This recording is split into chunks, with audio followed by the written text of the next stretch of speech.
దేవుని పరిశుద్ధ నామానికి మహిమ కలుగును గాక. మన తండ్రి అయిన దేవుని నుండి మన ప్రభువైన యేసు క్రీస్తు నుండి కృపా సమాధానములు మనందరికీ కలుగును గాక. ఆమెన్. దేవుని ప్రియ పరిశుద్ధ సంగమా, ఈ యొక్క సమయంలో మరొకసారి మన జీవితంలో విశ్రాంతి దినంలో ప్రవేశించి దేవుణ్ణి ఆరాధించే గొప్ప భాగ్యము, దేవుణ్ణి మహిమపరిచే గొప్ప భాగ్యము, దేవుడు చేసిన మేలుల్ని తలుచుకుంటూ దేవుణ్ణి ఆరాధించే గొప్ప భాగ్యం. దేవుడు ఎన్నికలేని మనకు దౌర్భాగ్యులము, నీచులం, దరిద్రులము, పెంటకుప్ప మీద ఉన్న పురుగుల కంటే నీచమైన బ్రతుకగల మనల్ని దేవుడు ప్రేమించి దేవుడు మనకిస్తున్న ఈ ఆయుష్ని బట్టి దేవునికి వందనాలు, స్తుతి స్తోత్రం చెల్లిస్తూ ఈ సమయంలో మనము పెంతెకొస్తు తర్వాత 17వ ఆదివారంలో ప్రవేశించాం. ఈ సందర్భంగా మనం ధ్యానం చేయవలసిన అంశము, నా సమాధానము నేను మీకు ఇచ్చుచున్నాను, my peace I give to you అనే అంశాన్ని మనం ధ్యానం చేయవలసి ఉంటున్నాం. ఈ అంశాన్ని ధ్యానం చేయడానికి 4 పాఠ్య భాగాలు మనం చదువుకున్నాం. జకరియా గ్రంథము 8వ అధ్యాయము 12 నుంచి 19వ వచనం వరకు, దావీదు మహారాజు రచించిన కీర్తనలు 119వ సంకీర్తన 161వ వచనం నుంచి 176వ వచనాల వరకు మనం చదువుకున్నాం. అపోస్తలుడైన పౌలు రోమీలకు రాసిన పత్రిక 5వ అధ్యాయము మొదటి 5 వచనాలు చదువుకున్నాం. చివరిగా సువార్త భాగంలో నుంచి పరిశుద్ధుడైన యోహాన్ రాసిన సువార్త 16వ అధ్యాయము 16వ వచనం నుంచి 33 వచనాల వరకు మనం చదువుకున్నాం.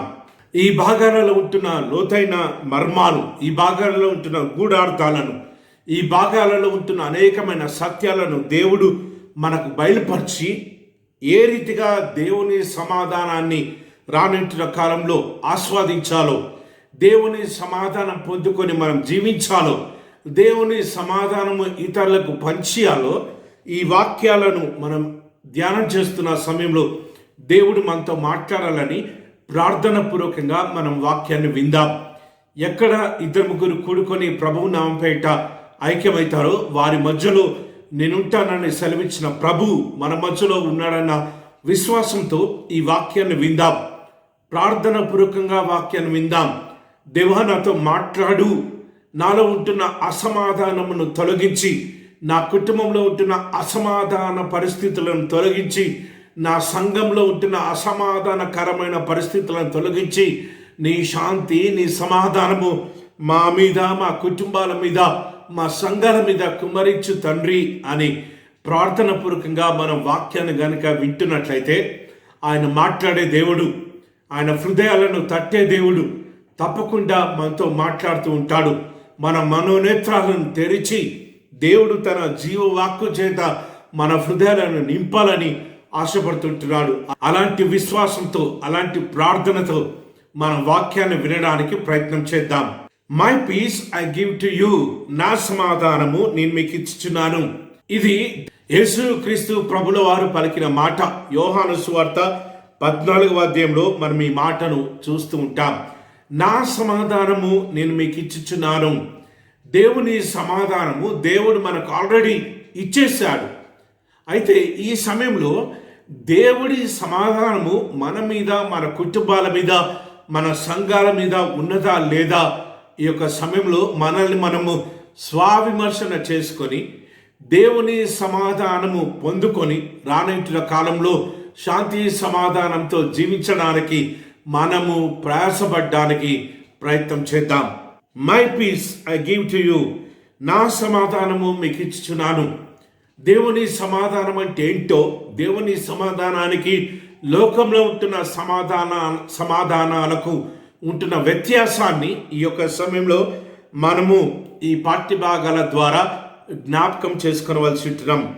ప్యాక్స్ అనే లాటిన్ భాషలో నుంచి సమాధానము, పీస్ అనే ఇంగ్లీష్ పదము ట్రాన్స్లేట్ చేయబడింది. ఈ ప్యాక్స్ అనే దానికి అర్థం ఏంటిదంటే, ఏదైనా ఒక కాంట్రాక్ట్, ఏదైనా ఒక అగ్రిమెంట్, ఏదైనా ఒక కవనెంట్, ఏదైనా ఒక నిబంధన, ఇద్దరు కలిసి రానుంటున్న కాలంలో జీవిస్తాము, ఇద్దరము సమాధానంతో జీవిస్తాము. 2 వ్యక్తుల మధ్య కానీ, 2 దేశాల మధ్య కానీ, 2 ఆర్గనైజేషన్స్ మధ్య కానీ జరిగే అగ్రిమెంట్ని, జరిగే కాంట్రాక్ట్ని, జరిగే నిర్ణయాన్ని, తీర్మానమును ప్యాక్స్ అని పిలుస్తూ ఉంటారు. అంటే ఇక మీదట నుంచి మనము కొట్లాటలు, విభేదాలు, మనస్పర్ధలు, తప్పుడు ఆలోచనలు, తప్పుగా అర్థం చేసుకోవడం, ఇవన్నీ మానివేసుకొని ఒకళ్ళ శ్రేయస్సు కోసం ఒకళ్ళం పాటుపడదాం అనే అర్థాన్ని ఇస్తూ ఉంటుంది. ఈ పదంలో నుంచే పీస్ అనే పదము రావడం జరిగింది. పీస్ అంటే ఇంగ్లీష్లో సమాధానము.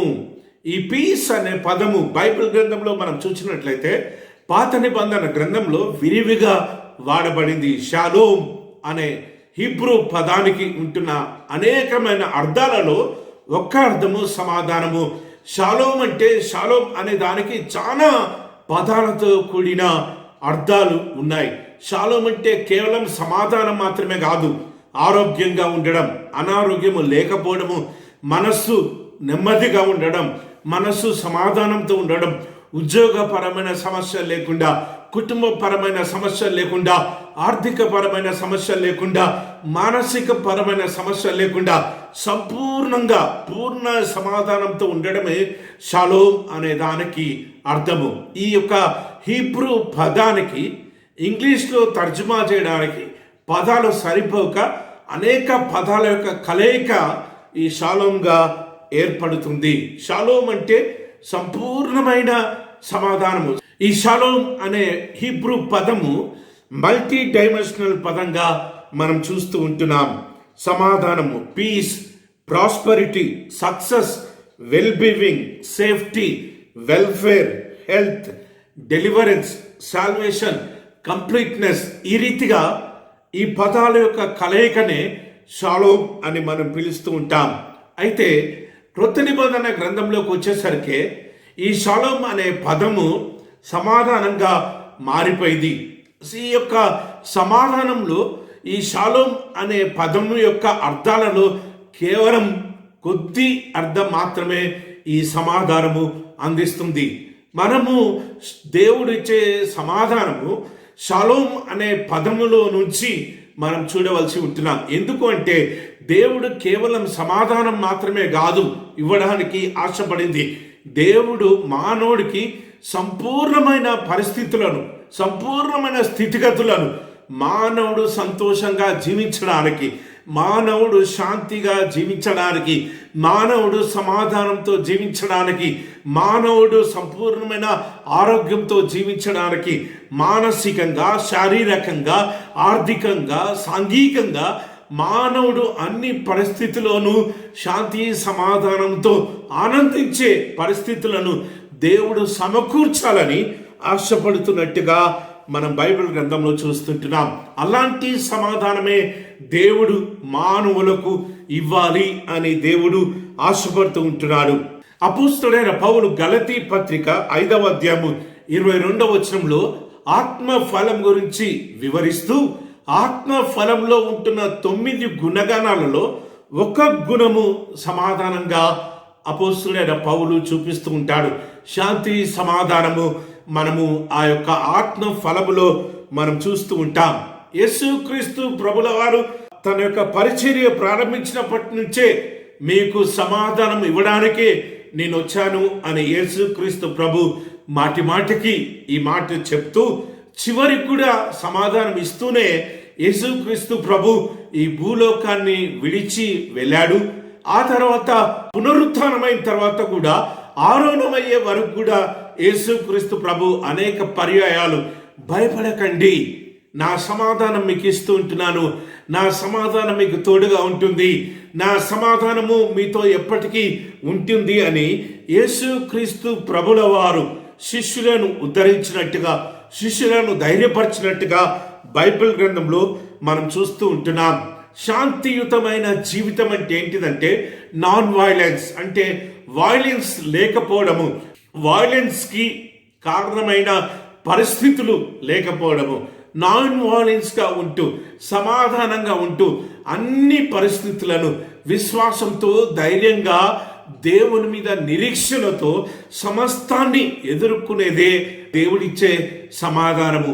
ఏ పరిస్థితులు ఎదురైనప్పటికీ, వ్యతిరేకమైన పరిస్థితులు ఎదురైనప్పటికీ అధైర్యపడకుండా దేవుని మీద విశ్వాసంతో, నిరీక్షణలో ఇవన్నీ సద్దుమణుగుతాయి. అన్నీ మన మంచి కోసమే జరుగుతాయి. అన్నీ మంచి దినాలు రాబోతూ ఉంటున్నాయి. సమాధానకరమైన పరిస్థితులు రాబోతూ ఉంటున్నాయని విశ్వాసంతో జీవించడం, నిరీక్షణతో మంచి కోసం ఎదురుచూడడం, నిరీక్షణతో సమాధానం కోసం ఎదురుచూడడమే దేవుడిచ్చే సమాధానము. ప్రస్తుత కాలంలో మానవుడు అనేక విధాలుగా అసమాధానంతో జీవిస్తూ ఉంటున్నాడు. కొంతమందికి ఆర్థిక పరమైన సమస్యలు, కొంతమందికి ఆరోగ్యపరమైన సమస్యలు, కొంతమందికి మానసిక ఒత్తిళ్లు, కొంతమందికి ఆఫీస్ పరమైన ఒత్తిళ్లు, కొంతమందికి పియర్ గ్రూప్తో ఒత్తిళ్లు, కొంతమందికి ఫాల్స్ కాంపిటీషన్తో ప్రెషర్స్. ఈ రీతిగా అనేక విధాలుగా మానవుడు అసమాధానంతో జీవిస్తున్న పరిస్థితులను మనం చూస్తూ ఉంటున్నాం. దేశాలకు సమాధానం లేదు, రాష్ట్రాలకు సమాధానం లేదు, ప్రభుత్వాలకు సమాధానం లేదు. కారణం ఏంటిదంటే ఈ పరిగెత్తే ప్రపంచంలో, ఫాల్స్ కాంపిటీట్ అయ్యే ప్రపంచంలో మానవుడికి సమాధానము కొదువైతున్నట్టుగా మనం బైబిల్ గ్రంథంలో చూస్తుంటున్నాం. ఇలాంటి పరిస్థితులలో ఈ సమాధానం గురించి మనం ధ్యానం చేస్తూ ఉంటున్నాం. ఏ రీతిగా యేసుక్రీస్తు ప్రభు యొక్క సమాధానమును మనం పొందుకొని ఈ భూలోకంలో శాంతి సమాధానంతో జీవించబద్దులమై ఉన్నాము, సంతోషంగా దినాలు గడపవలసి ఉంటున్నాం అనే విషయాలను ఈ దినం మనం చదువుకున్న పాఠ్య భాగాలను ఆధారంగా చేసుకొని మనము ధ్యానం చేయడానికి ప్రయత్నం చేద్దాం. ఈ యొక్క క్లుప్త వివరణతో మనం ఈ దినం చదువుకున్న 4 పాఠ్య భాగాలను ధ్యానం చేద్దాం. మొదటిగా జకరియా గ్రంథము 8వ అధ్యాయము 12వ వచనం నుంచి 19 వచనాల వరకు మనం చదువుకున్నాం.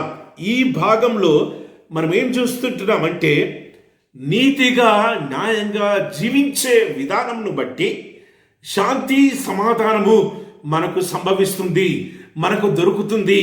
శాంతి సమాధానంతో మనం జీవించగలుగుతాం.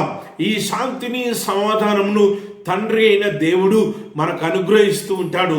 ఎప్పుడు అంటే నీతిగా న్యాయంగా జీవించినప్పుడే, నీతి న్యాయంతో బ్రతికినప్పుడే, ఒకరి నోరు కొట్టకుండా మన కష్టార్జితం మీద ఆధారపడుతూ దేవుడు మనకిచ్చిన వనరులను సరిగా సద్వినియోగం చేసుకుంటూ భూలోకంలో నీతికరమైన జీవితాన్ని, న్యాయమైన జీవితాన్ని మనం జీవించినట్లయితే దేవుడు తన శాంతి సమాధానాన్ని మీకు అనుగ్రహిస్తానన్న వాగ్దానాన్ని ఈ భాగంలో మనం చూస్తుంటున్నాం. జకరియా గ్రంథము పోస్ట్ ఎగ్జాలిక్ ప్రాఫెసీ, అంటే ఇశ్రాయేలీలు బబులోను చెరను దాటి పాలు తేనెలు ప్రవహించే దేశానికి వెళ్ళే కాలంలో రాయబడిన ప్రవచన గ్రంథం ఇది. ఈ యొక్క కాలంలో మోషే ఇశ్రాయేలీలను తరబీదు చేస్తూ ఉంటున్నాడు. పాలు తేనెలు ప్రవహించే దేశంలో ఏ రీతిగా జీవించాలి, పాలు తేనెలు ప్రవహించే దేశంలో ఎలాంటి క్రమశిక్షణతో జీవించాలి, దేవునికి దేవుణ్ణి ఏ రీతిగా ఆరాధించాలి, దేవుని వాక్యాలను ఏ రీతిగా వెంబడించాలి, దేవుని ధర్మశాస్త్రాన్ని ఏ రీతిగా పాటించాలి అన్న విషయాలను ఈ యొక్క పోస్ట్ ఎగ్జాలిక్ ప్రాఫెసీస్ లో మనం చూస్తూ ఉంటాం. ఇశ్రాయేలీలు బబులోను చెర దాటిన తర్వాత ప్రవచించబడ్డ ప్రవచన గ్రంథాలలో ఈ విషయాలన్నీ మనం చూస్తూ ఉంటాం. ఈ దినం మనం చదువుకున్న ఈ భాగంలో కూడా జకరియా ప్రవక్త ఇశ్రాయేలీలను ఉద్దేశించి ప్రవచిస్తూ ఉంటున్నాడు. ఒక దైవీకమైన కవనెంట్ని, ఓ డివైన్ కవనెంట్ని ఈ భాగంలో మనం చూస్తుంటున్నాం. ఇశ్రాయేలీల పట్ల దేవుడు ఎగ్జిక్యూట్ చేయబోయే డివైన్ కవనెంట్ మనం చూస్తూ ఉంటున్నాం. ఇశ్రాయేలీల పట్ల దేవుడు అనుగ్రహించబోతున్న ఓ పరిశుద్ధమైన నిబంధన, ఓ పరిశుద్ధమైన ఒడంబడికను మనం ఈ భాగంలో మనం చూస్తూ ఉంటున్నాం. మనం ఈ భాగాన్ని ధ్యానం చేద్దాం. 12వ వచనం నుంచి చూద్దాం. సమాధాన సూచకమైన ద్రాక్ష చెట్లు ఫలమిచ్చును, భూమి పండును, ఆకాశం నుండి మంచు కురియును. ఇశ్రాయేలు బబులోను చెరకు వెళ్ళినప్పుడు ఇశ్రాయేలు దేశమంతా సర్వనాశనం అయిపోయింది. యెరూషలేం పట్టణం అంతా ధ్వంసమైపోయింది. వారి ద్రాక్ష తోటలన్నీ కూడా నరికివేయబడ్డాయి. వారి ద్రాక్ష తోటలన్నీ కూడా పాడైన స్థలాలుగా మారిపోయాయి. వారి భూమి పండని భూమిగా మారిపోయింది. ఎందుకు అంటే వారి హస్తగతంలో నుంచి ఆ భూమి బబులోను దేశస్థులకు వెళ్ళిపోయినట్టుగా మనము బైబిల్ గ్రంథంలో మనం చూస్తూ ఉంటున్నాం. ఆ సందర్భంలో ఇశ్రాయేలీలకు విశ్వాసాన్ని పెంపొందింపజేస్తూ, ఇశ్రాయేలీల యొక్క నిరీక్షణ పెంపొందింపజేస్తూ జకరియా ప్రవక్త ప్రవచిస్తూ ఉంటున్నాడు. సమాధాన సూచకమైన ద్రాక్ష చెట్లు ఫలమిచ్చును. మీ ద్రాక్ష తోట గురించి మీరెంతగా మదన పడ్డారో, మీరెంతగా రోధించారో, మా తోటలు పోయాయి, మా చెట్లు పోయాయి, మా యొక్క పంట పోయింది, మా భూమి పంట పోయాయి అని మీరు ఏ రీతిగా బాధపడ్డారో, ఏ రీతిగా అసమాధానంతో కొన్ని కాలాలు జీవించారో, కొన్ని సంవత్సరాలు బ్రతికారు, ఆ దుర్దినాలను దేవుడు తొలగించి సమాధాన సూచకరమైన దినాలను దేవుడు మీకు దయచేయబోతుంటున్నాడు. తిరిగి మీ ద్రాక్ష తోటలను దేవుడు ఫలింపజేయబోతుంటున్నాడు. మీ దేవుడు మీకు ఇచ్చిన భూమిని పండింపజేయబోతుంటున్నాడు. ఆకాశం నుంచి దేవుడు మంచును, ఆకాశం నుంచి దేవుడు వర్షాన్ని కుమ్మరిస్తానని వాగ్దానం చేస్తూ ఉంటున్నారని ఓ సంపూర్ణమైన దీవెనలను జకరియా ద్వారా దేవుడు ఇశ్రాయేలీలకు తెలియజేస్తూ ఉంటున్నాడు. అసమాధానకరమైన పరిస్థితుల్లో నుంచి శాంతియుక్తమైన పరిస్థితులు, సమాధానకరమైన పరిస్థితిలోకి ఇశ్రాయేలీలని నడిపించబోతున్నానని దేవుడు ఇక్కడ వాగ్దానం చేస్తున్నట్టుగా మనం చూస్తున్నాం. ఈ జనులలో శేషించిన వారికి వీటన్నిటికీ నేను స్వాస్థ్యంగా ఇత్తును. ఇదే సైన్యములకు అధిపతియగు యెహోవా వాక్కు. ఇశ్రాయేలు దేశంలో నివసించడానికి పూనుకుంటున్న వారందరికీ, నివసించాలని ఆశపడుతున్న వారందరికీ ఇదివరకు కోల్పోయినవన్నీ కూడా తిరిగి నేను మీకు ఇవ్వబోతూ ఉంటున్నాను. యోబు ఏ రీతిగా కోల్పోయాడో, యోబు కోల్పోయిన వాటన్నిటికంటే రెట్టింపైన ఆశీర్వాదాలు దేవుడు ఏ రీతిగా యోబుకి ఇచ్చాడో, ఇక్కడ కూడా దేవుడు ఇశ్రాయేలీలకు ఆ రెట్టింపైన దీవెనలను దయచేయబోతున్నానని వాగ్దానం చేస్తూ ఉంటున్నాడు.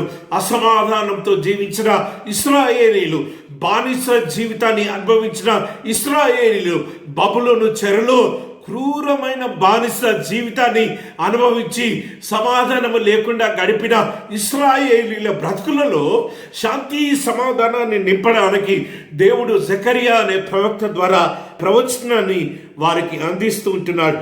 13వ వచనం, యూదా వార్లారా, ఇశ్రాయేలు వార్లారా, మీరు అన్యజనులలో ఎలాగు శాపాస్పదమై ఉంటిరో అలాగే మీరు ఆశీర్వాదాస్పదమగునట్లు నేను మిమ్మల్ని రక్షించును. భయపడక ధైర్యము తెచ్చుకునండి. ఇదివరకు మిమ్మల్ని చూస్తేనే అసహించుకున్న ప్రజలు, మిమ్మల్ని తాకుతేనే అంటు తాకుతుంది అని అసహించుకున్న ప్రజలు, మిమ్మల్ని చీవట్టిన ప్రజలు, మిమ్మల్ని అంటరాని వారిగా చూసిన ప్రజలు, మిమ్మల్ని చూస్తేనే శాపం దాకుతుంది అని అనుకున్న ప్రజలందరికీ కూడా మీరు ఒక ఆశీర్వదించే జనాంగంగా నేను మార్చబోతుంటున్నాను. మీరు అందరూ కూడా ఆశీర్వదించబడిన వారుగా జీవిస్తూ అనేక మందిని, అనేక దేశాలను ఆశీర్వదించే జనాలుగా మిమ్మల్ని దీవించబోతూ ఉంటున్నాను, మిమ్మల్ని రూపాంతరపరచబోతుంటున్నాను. కాబట్టి భయపడకండి, ధైర్యం తెచ్చుకోండి అని జీవంగల దేవుడు, సైన్యములకు అధిపతియగు యెహోవా జకరియా ద్వారా వాగ్దానాన్ని దయచేస్తూ ఉంటున్నాడు. ప్రభువు సెలవిచ్చినదేమనగా, మీ పితరులు నా కోపం పుట్టింపగా దయతలచక నేను మీకు కీడు చేయనుద్దేశించినట్లు ఈ కాలమున యెరూషలేమునకును యూదా వారికి మేలు చేయనుద్దేశించున్నాను గనక భయపడకండి. పాత తరంలో మీ పితరులకు, మీ తాతలు ముత్తాతలు నా మాట వినకుండా మార్గం తొలగినప్పుడు వారిని చాలా భయంకరంగా శిక్షించాను, వారి మీదకి కీడు రప్పించాను. వారికి చేసిన కీడును మీకు చేయకుండా మీకు మేలు చేస్తాను. మీరు ధైర్యం తెచ్చుకోండి, మీరు భయపడకండి, మీరు సంతోషించండి, మీరు ఆనందించండి అని జీవంగల దేవుడు ఇశ్రాయేలీలను ఉద్దేశించి ప్రవచన వాక్యాలను మనం వింటున్నాం. 16వ వచనం, అక్కడ ఒక కండిషనల్ స్టేట్మెంట్ ని మనం చూస్తుంటున్నాం.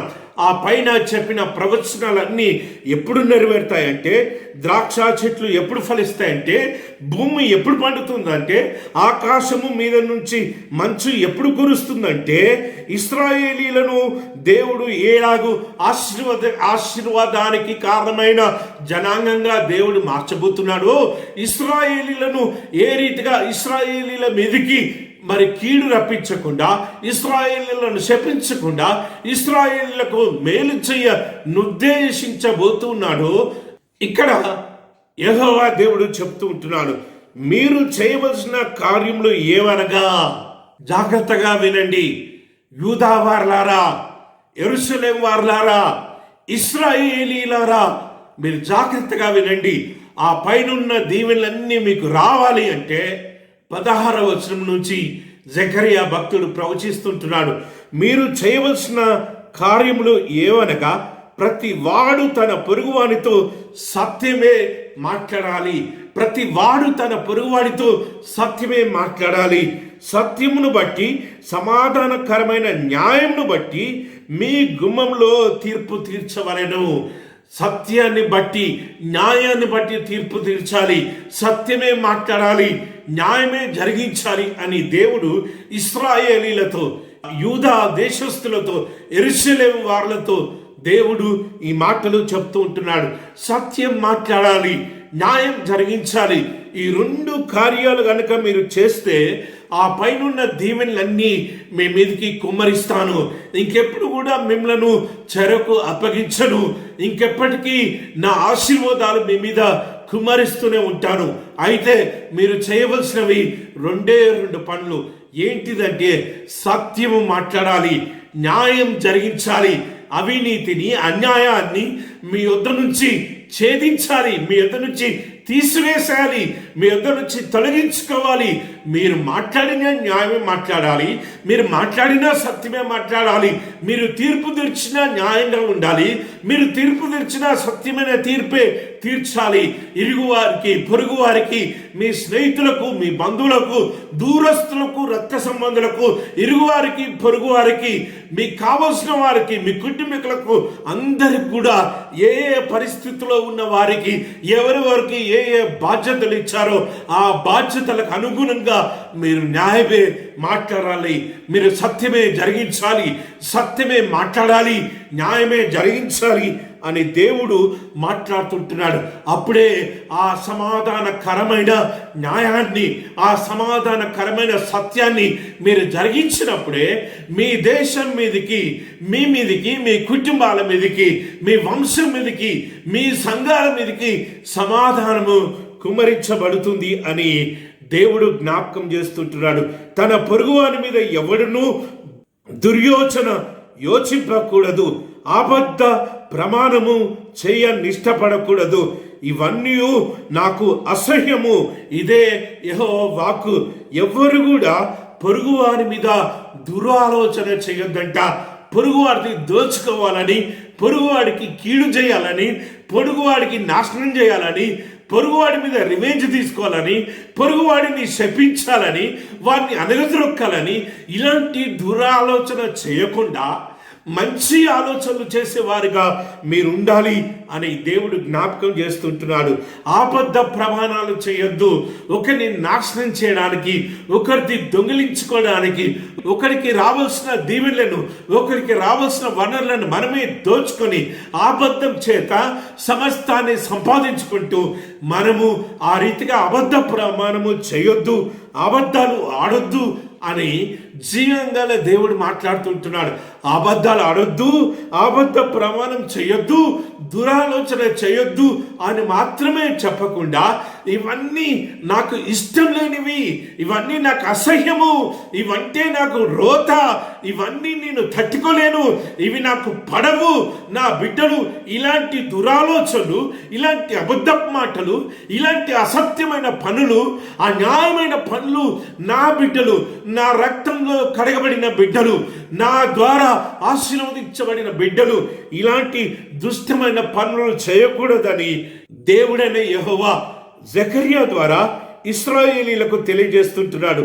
మరియు సైన్యములకు అధిపతి అయిన యెహోవా నాకు ప్రత్యక్షమై ఇలాగూ సెలవిచ్చెను. సైన్యములకు అధిపతి అయిన యెహోవా ఆజ్ఞ ఇచ్చినదేమనగా 4వ నెలలోను ఉపవాసమును, 5వ నెలలోను ఉపవాసము, 7వ నెలలోను ఉపవాసము, 10వ నెలలోను ఉపవాసము యూదా ఇంటి వారికి సంతోషమును ఉత్సాహమును పుట్టించు మనోహరమైన పండగలగును. కాబట్టి సత్యమును సమాధానమును ప్రియంగా ఎంచుడి. ఆ పైన చెప్పిన దీవెనలన్నీ ఇశ్రాయేలీలు అనుభవించాలి అంటే, ఇశ్రాయేలీలు పొందుకోవాలి అంటే, ఇశ్రాయేలీలు ఆస్వాదించాలి అంటే జకరియా ద్వారా తండ్రి అయిన దేవుడు చెప్పే మాట ఏంటిదంటే, సత్యంగా జీవించు, న్యాయంగా పరిపాలించు, సత్యమైన బ్రతుకుతూ న్యాయమైన పరిపాలన జీవిస్తూ అబద్ధాలు ఆడకుండా, అసత్యమైన మాటలు చెప్పకుండా, అబద్ధపు మాటలు చెప్పకుండా, అబద్ధపు తీర్పులు తీర్చకుండా, దుష్ట ఆలోచన దురాలోచనలు కలిగి ఉండకుండా నువ్వు ఏం చేయాలి అంటే 4వ నెల, 5వ నెల, 7వ నెల, 10వ నెల ఉపవాసం ఉండి ఇశ్రాయేలు ప్రతి ఇంటిలో ఆ నెలలలో పండగ వాతావరణం రావాలి. దేవుణ్ణి స్తుతించాలి, దేవుణ్ణి ఆరాధించాలి, వాక్యం పండిత్యం చేయాలి, వాక్యం పఠనం చేయాలి, వాక్యం ధ్యానం చేయాలి, ప్రార్థన చేయాలి అని జకరియా భక్తుడు ఇశ్రాయేలీలకు జ్ఞాపకం చేస్తుంటున్నాడు. ఇశ్రాయేలులారా, మీ యొక్క దేశంలో దేవుని సమాధానము ఏరులై పారాలి అంటే మీరు సత్యంగా జీవించాలి, న్యాయబద్ధమైన తీర్పు తీర్చాలి, న్యాయబద్ధమైన పరిపాలన చేయాలి, ఎవరిది దోచుకోకుండా, అక్రమంగా అన్యాయంగా ఏది సంపాదించుకోకుండా, ఎవరి నోరు కొట్టకుండా, ఎవరిని శాపనార్థులుగా ఎంచకుండా, అందరితో సహవాసం చేస్తూ, అందరితో కలిసిమెలిసి జీవిస్తూ, అబద్ధాలు మానివేసి, దుష్ట ఆలోచన, దుష్ట మనసు, దుష్ట బ్రతుకులు మానివేసి దేవుని స్తుతించడం ప్రారంభించండి.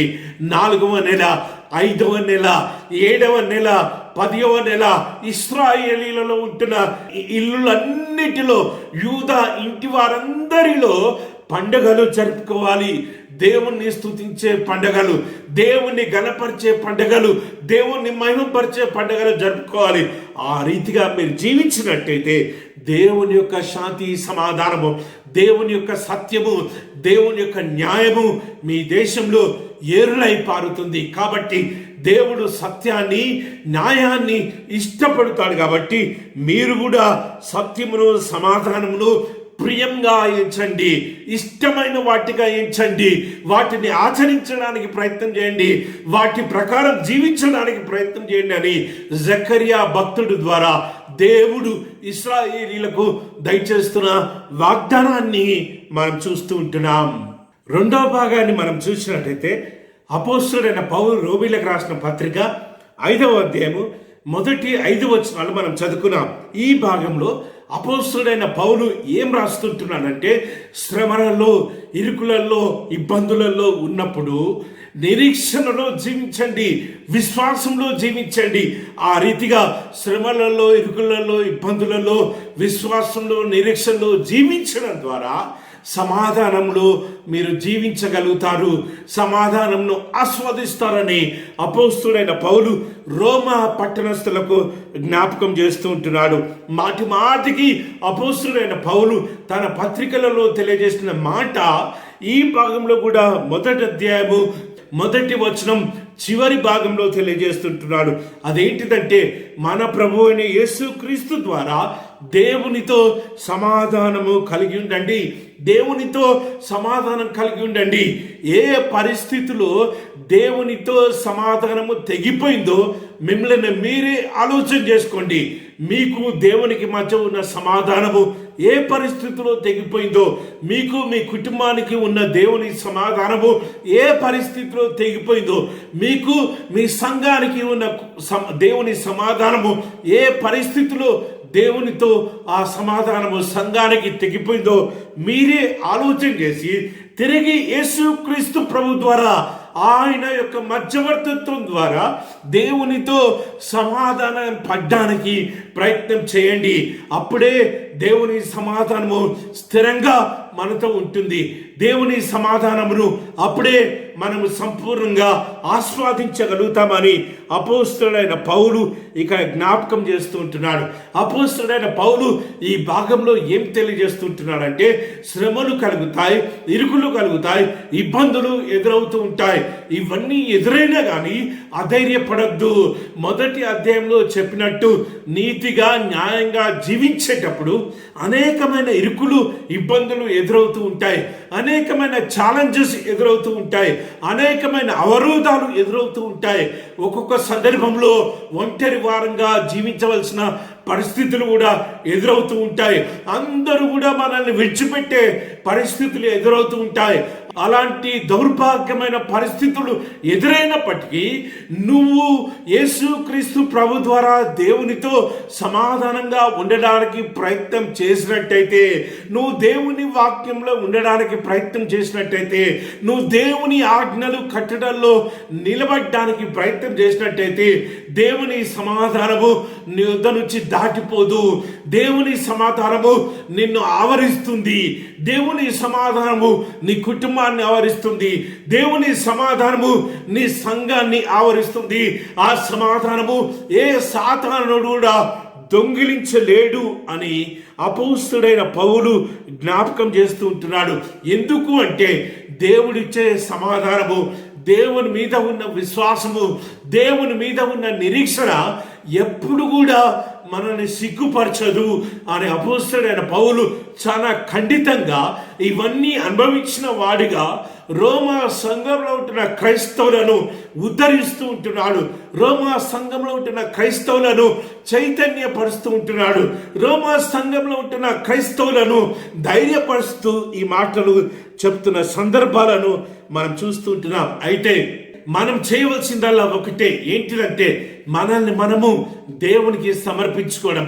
ఓ సజీవమైన యాగంగా మనల్ని మనము దేవునికి సమర్పించుకున్నట్టయితే, యేసు క్రీస్తు ప్రభు ద్వారా తండ్రి అయిన దేవునితో మాటి మాటికి సమాధాన పడ్డానికి మనం ప్రయత్నం చేస్తున్నట్టయితే, పాపంలో పడిపోతున్నప్పుడల్లా మన కళ్ళు తెరుచుకొని, మన మనోనేత్రాలు తెరుచుకొని, ఆ గాఢాంధకరమైన చీకటిలో నుంచి మనల్ని మనము బయటికి రాబట్టుకోగలిగినట్టయితే, దేవుని సహాయంతో, దేవుని వాక్యముతో, దేవుని బిడ్డలతో, పాటలతో, ప్రార్థనలతో ఆ పడిపోయిన స్థితిలో నుంచి మనం లేవనెత్తబడినట్లయితే, ఆ దేవునితో తెగిపోయిన సంబంధాన్ని తిరిగి మనం ఏర్పరచుకోగలిగినట్లయితే, దేవుని సమాధానము మాటి మాటికి మనం ఆస్వాదించగలుగుతాం. వాక్యంలో మనం చూసినట్లయితే, సువార్త భాగాలలో మనం చూసినట్టయితే, ముఖ్యంగా చివరి అధ్యాయంలో మనం చూసినట్టయితే, ఏ పాపము యేసుక్రీస్తు ప్రభుల వారు చేయకున్నప్పటికీ అనేక విధాలుగా హింసించబడిన విధానము, అనేక విధాలుగా అవమానపరచబడిన విధానము, అనేక విధాలుగా దూషించబడిన విధానము, ఒకటి తక్కువ 40 కోడా దెబ్బల చేత వీపంతా దున్నబడిన విధానము, తలకు ముళ్ళ కిరీటము ధరింపజేసి ఆ తలలో నుంచి రక్తము దారులుగా కారుతున్న విధానము, డొక్కలో బల్లపు పొట్టును పొడిచిన విధానము, యేసుక్రీస్తు ప్రభుల వారిని లాగిన విధానము, బట్టలు చించిన విధానము, బట్టలు చీట్లేసుకున్న విధానము, ముఖం మీద ఊసిన విధానము, తన్నిన విధానము, కొట్టిన విధానము, ఇవన్నీ మనం చూస్తున్నట్టయితే ఏ పాపము ఆయన చేయలేదు. కాబట్టి ఈ రీతిగా ఈ యొక్క హింసలు,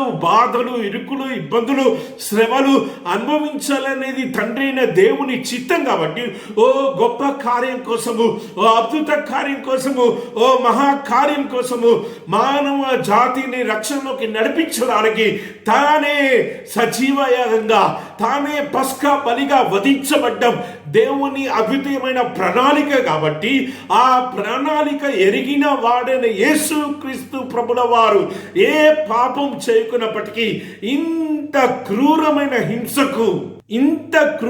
హింసను భరిస్తూనే సిలువలో మరణాన్ని ఆనందించినట్టుగా, సిలువలో మరణాన్ని అనుభవించినట్టుగా, సిలువలో మరణం పొందినట్టుగా మన బైబిల్ గ్రంథంలో చూస్తుంటున్నాం.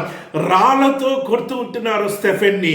యేసుక్రీస్తు ప్రభుని అంగీకరించకు, యేసుక్రీస్తు ప్రభు రక్షకుడు కాదని చెప్పు, యేసుక్రీస్తు ప్రభు దేవుని కుమారుడు కాదని చెప్పు, యేసుక్రీస్తు ప్రభుని విడిచిపెడితే నిన్ను విడిచిపెడతామని స్టెఫెన్తో మాట్లాడుతూ ఉంటున్నారు. రాళ్ళు తీసుకొని కొడుతూ ఉంటున్నారు. ఒక్కొక్క రాయి తల మీద తాకుతుంటే దేవుణ్ణి స్తుతిస్తూ ఉన్నాడంట, దేవుణ్ణి మహిమపరచాడంట, దేవుణ్ణి కనపరచాడంట. నీతి కోసం, న్యాయం కోసం తాను నమ్ముకున్న విశ్వాసం గొప్పది. ఆ దేవుని ద్వారానే సమాధానము మానవుడికి సంభవిస్తుంది, ఆ దేవుని ద్వారానే రక్షణ మానవుడికి సంభవిస్తుంది అన్న సత్యాన్ని ఎరిగిన వాడు కాబట్టి అన్ని హింసలు, మరణము సైతము లెక్క చేయకుండా ఆ యొక్క హింసలో, బాధలో, ఆ నొప్పిలో, వేదనలో దేవుని స్తుతించేంత ఆనందము, దేవుని స్తుతించేంత సమాధానము స్టెఫెన్కి వచ్చింది అంటే స్టెఫెన్ ఎంతగా దేవునిలో ఉన్నాడో మనం అర్థం చేసుకోగలుగుతాం. యేసుక్రీస్తు ప్రభు ఎంతగా తను తాను దేవునికి సమర్పించుకున్నాడో మనము ఆలోచన చేయగలుగుతాం. శ్రమలలో ఆనందించడం మనం నేర్చుకోవాలి, మనం చూద్దాం. కాబట్టి విశ్వాసం మూలమున మనము నీతిమంతులుగా తీర్చబడి మన ప్రభువైన యేసుక్రీస్తు ద్వారా సమాధానంతో కలిగి ఉందము. విశ్వాస మూలంగా నీతిమంతులుగా మనం తీర్చబడ్డాం. కేవలము విశ్వాసం ద్వారానే. దేవుని మీద ఉన్న విశ్వాసాన్ని బట్టి దేవుని మీద ఎంత అధికమైన విశ్వాసం కలుగుతుందో అంత అధికంగా నీతిమంతులుగా మనం తీర్చబడుతూ ఉంటాం. విశ్వాసము లేకుండా నువ్వు గుడికి పోయినా, విశ్వాసము లేకుండా వాక్యం విన్నా, ఏదో యాంత్రికంగా, ఏదో మెకానికల్గా, ఏదో ఆచార ప్రకారము, ఏదో మొక్కుబడిగా, ఏదో నా తండ్రి నా తాతలు ముత్తాతలు ఈ దేవుణ్ణి నమ్ముకున్నారు కాబట్టి నేను కూడా నమ్ముకోవాలని నువ్వు గనుక దేవుణ్ణి ఆ రీతిగా నువ్వు దేవుణ్ణి అర్థం చేసుకుంటున్నట్లయితే ఏమీ ప్రయోజనం లేదు. విశ్వాసంతో దేవుణ్ణి ఆరాధించాలి, విశ్వాసంతో దేవుణ్ణి ప్రార్థించాలి, విశ్వాసంతో దేవుణ్ణి వేడుకోవాలి, విశ్వాసంతో వాక్యం చదువుకోవాలి. విశ్వాసం మూలంగానే మనము నీతిమంతులుగా తీర్చబడుతామని అపోస్తలుడైన పౌలు ఇక్కడ జ్ఞాపకం చేస్తూ ఉంటున్నాడు. ఈ యొక్క ప్రక్రియకు ఏది కూడా అవసరం లేదు. ఎందుకు అంటే సమస్తము యేసుక్రీస్తు ప్రభుల వారు సిలువలో చేసేశాడు. సిలువలో ఆయన రక్తం కార్చడం ద్వారా రక్షణ మనకు కలిగింది. ఇప్పుడు మన బాధ్యత ఏంటిదంటే రక్షణ పొందుకున్న మనము విశ్వాసంలో ఎదగాలి, విశ్వాసంలో జీవించాలి, నిరీక్షణలో బ్రతకాలి. విశ్వాసం మూలంగా నీతిమంతులుగా తీర్చబడి మన ప్రభుని యేసుక్రీస్తు ద్వారా దేవునితో సమాధానంగా కలిగి ఉందాం. దేవునితో సమాధానం కలిగి ఉండాలి. దేవునితో విడదీయని బంధుత్వంలో నువ్వు జీవించినట్లయితే దేవునికి నీకు ఎప్పుడు ఓ బంధుత్వం, ఓ బాంధవ్యం, ఓ సంబంధం కలిగి ఉన్నట్లయితే నీ జీవితంలో ఎప్పుడూ సమాధానంగా ఉంటూ ఉంటావు. నీకు ఈలోక ప్రకారమైన ఆలోచనలు ఉండవు. ఈలోక ప్రకారమైన అసమాధానకరమైన పరిస్థితులు నీ దరిదాపులోకి రావు. ఎందుకు అంటే నీ మనస్సు, నీ ఇంద్రియము, నీ ఆలోచన, నీ శరీరము, నీ సమస్తము దేవునిలో ఇమిడిపోయాయి కాబట్టి, దేవునిలో నిమగ్నమైపోయాయి కాబట్టి శాంతి సమాధానము నీ మీద ఏరులై పారుతుంది. శాంతి సమాధానంలో నువ్వు జీవించగలుగుతావని అపోస్తలుడైన పౌలు ఇక్కడ రాస్తూ ఉంటున్నాడు. మరియు ఆయన ద్వారా మనము విశ్వాసం మూలంగా ఈ కృపయందు ప్రవేశింపగలవారమై. దేవుని కృపలో ప్రవేశించాలి అంటే మూలం ఏంటిదంటే విశ్వాసమే. దేవుని కృప మన కలగాలి అంటే, దేవుని కృప ఆశీర్వాదాలు మనం పొందుకోవాలి అంటే, దేవుని కృప సదాకాలము మన మీద, మన కుటుంబాల మీద, మన సంఘాల మీద ఉండాలి అంటే దేవుని యందు విశ్వాసంతో జీవించాలి. దేవునిలో విశ్వాసంగా మనం బ్రతకాలి అని అపోస్తలుడైన పౌలు చెప్తుంటున్నాడు. ఈ కృపయందు ప్రవేశింపగలవారమై అందులో నిలిచి ఉండి దేవుని మహిమను గూర్చిన నిరీక్షణను బట్టి అతిశయపడుచున్నాము. దేవుని మహిమను గూర్చిన నిరీక్షణలో మనం ఆనందించాలి. దేవుని మీద ఆధారపడుతూ దేవుడు వస్తాడన్న నిరీక్షణలో, దేవుడు మహిమతో ఈ భూలోకానికి వస్తాడు అన్న నిరీక్షణలో, దేవుడు తన రాజ్యాన్ని స్థాపిస్తాడన్న నిరీక్షణలో ఈ లోకంలో ఉంటున్న అసమాధానము, ఈ లోకంలో ఉంటున్న చీకటి, ఈ లోకంలో ఉంటున్న అబద్ధాలు, ఈ లోకంలో ఉంటున్న నేత్రాశ, జీవపు డంబం, శరీర కోరికలు, ఈ లోకంలో ఉంటున్న పాపము, ఈ లోకంలో ఉంటున్న ధనాపేక్ష నుంచి మనం విడుదల కాబోయే దినం ఒకటి రాబోతుంది. ఆ దినము మనం దేవుణ్ణి మహిమపరుస్తూ ఉంటాం. ఆ దినము దేవునిలో మనం ఉంటాం, దేవునితో మనం ఉంటాం, మనతో దేవుడు ఉంటాడన్న నిరీక్షణలో మనం జీవించాలి. ఆ నిరీక్షణలో జీవిస్తూ ఆ నిరీక్షణను బట్టి అతిశయపడే వారిగా మనం బ్రతకాలి అని అపోస్తుడైన పౌలు రాస్తూ ఉంటున్నాడు. అంటే ఈ లోక ప్రకారమైన అన్ని విడిచిపెట్టి పరలోకమైనవి పైనున్న వాటి మీద ఆధారపడి జీవించు, పైనున్న వాటిని వెతుకు. ఈ లోక ప్రకారం అన్ని కూడా తుచ్చమైనవి, శాశ్వతమైనవి కాదు. శాశ్వతమైన వాటి కోసము నువ్వు కనిపెట్టు, శాశ్వతమైన వాటి కోసము నువ్వు ప్రార్థించు, శాశ్వతమైన వాటి కోసం ప్రాకులాడు. దేవునితో నిత్యము సంబంధం కలిగి జీవిస్తూ దేవుడిచ్చే సమాధానాన్ని ఆస్వాదించు, దేవుడిచ్చే సమాధానంలో బ్రతుకు అని అపోస్తుడైన పౌలు ఈ భాగంలో రాస్తూ ఉంటున్నాడు. అంతేకాదు, శ్రమ ఓర్పును కలిగించాలి, ఓర్పు పరీక్షను కలిగించాలి, పరీక్ష నిరీక్షణను కలుగజేయనని ఎరిగి శ్రమల యందు అతిశయపడము. శ్రమలు కలుగుతున్నప్పుడు అధైర్యపడకుండా, శ్రమలు కలుగుతున్నప్పుడు కృంగిపోకుండా, నిరాశపడకుండా, అధైర్యపడకుండా, బలము పోగొట్టుకోకుండా, శక్తిని పోగొట్టుకోకుండా, డిప్రెషన్కి లోను కాకుండా, ప్రెషర్స్ని బిల్డప్ చేసుకోకుండా శ్రమలో ఆనందించు అని అపోస్తుడైన పౌలు రాస్తుంటున్నాడు. ఎవరు రాస్తుంటున్నాడంటే విపరీతమైన శ్రమలు, అనేకమైన శ్రమలు, క్రీస్తు కోసము సమస్తాన్ని పెట్టకుప్పగా ఎంచుకొని, క్రీస్తు కోసము సమస్తాన్ని విడిచిపెట్టి, క్రీస్తు కోసము బ్రతుకుతే క్రీస్తు కోసమే చావైతే మేలు అని ఎలుగెత్తి చెప్పిన గొప్ప దైవజనుడు మాట్లాడే మాట ఏంటిదంటే, శ్రమలు కలిగినప్పుడు, ఇరుకులు కలిగినప్పుడు, ఇబ్బందులు కలిగినప్పుడు నువ్వు ఆనందించు, నువ్వు ధన్యుడవు, నువ్వు ఆస్వాదించు, దేవుని సమాధానం కోసము కనిపెట్టుకో అని అపోస్తులైన పౌలు రాస్తూ ఉంటున్నాడు. శ్రమలు, ఇరుకులు, ఇబ్బందులు కలిగినప్పుడు ఓర్పులోకి నడిపించబడాలి. ఓర్పు కావాలి, పేషెన్స్ కావాలి, దేవుని కృప కోసం కనిపెట్టుకునే పేషెన్స్ కావాలి. ఆ పేషెన్స్ ఇస్ నథింగ్ బట్ సమాధానము. దేవుని కృప కోసం కనిపెట్టుకునే సమాధానం కావాలి. ఆ శ్రమలలో నుంచి విడుదల చేసే దేవుని శక్తిని పొందుకునే సమాధానము నీకు రావాలి అంటే నువ్వు ఓర్చుకోవాలి, శ్రమలను తట్టుకోవాలి, ఇరుకులను, ఇబ్బందులను తట్టుకోవాలి.